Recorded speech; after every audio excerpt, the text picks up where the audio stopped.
sur #protestant 2.0, je suis heureuse de vous retrouver en ce lundi le 7 décembre. On est à Mittesheim et pour démarrer la journée, la semaine, je vous propose d'aller dans le Nouveau Testament, dans la lettre aux Hébreux, au chapitre 6, à partir du verset 7. Et il sera question d'avoir une seconde chance avec Dieu et de quelle manière? Eh bien, nous sommes invités à persévérer dans la foi.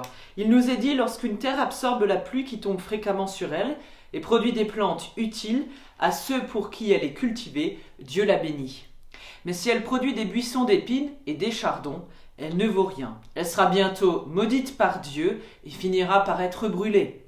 Cependant, même si nous parlons ainsi, mes chers amis, nous sommes convaincus que vous êtes sur la bonne voie, celle du salut. Dieu n'est pas injuste. Il n'oubliera pas votre activité ni l'amour que vous avez montré à son égard par les services que vous avez rendus et que vous rendrez encore les uns aux autres chrétiens.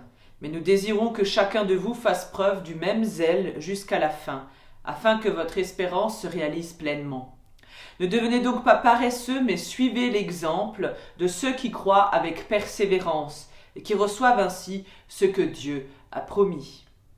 Avec Dieu, peut-on avoir une seconde chance? Que nous arrive-t-il si nous décidons de faire machine arrière par rapport à un choix que nous avons fait dans notre vie, comme suivre le Christ?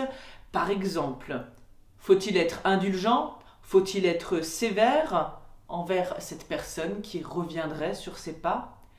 Alors d'un côté, on nous dit, à travers cet extrait, Dieu est indulgent, il n'est pas injuste, il est celui qui pardonne. Et de l'autre côté, en même temps, il condamne.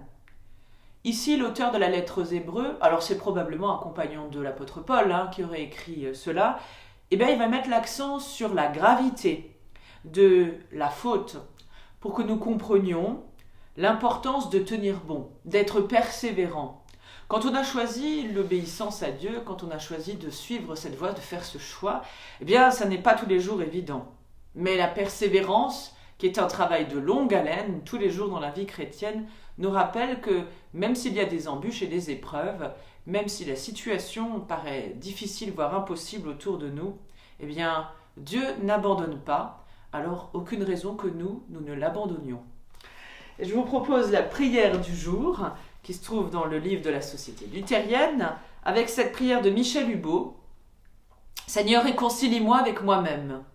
Comment pourrais-je rencontrer et aimer les autres si je ne me rencontre et ne m'aime plus? Seigneur, toi qui m'aimes tel que je suis et non tel que je me rêve, aide-moi à accepter ma condition d'homme et de femme limitée, mais appelée à se dépasser. Apprends-moi à vivre avec mes ombres et mes lumières, mes douceurs et mes colères, mes rires et mes larmes, mon passé, mon présent. Donne-moi de m'accueillir comme tu m'accueilles, de m'aimer comme tu m'aimes. Qu'il en soit ainsi. Amen. Je vous souhaite une très belle journée dans la grâce de notre Seigneur et dans sa paix. Et je vous dis à demain matin pour la prière du petit-déj. Et n'oubliez pas, nous avons rendez-vous en vidéo également dimanche prochain à 11h avec une méditation proposée par un collègue de notre union d'église. D'ici là, portez-vous bien, prenez bien soin de vous.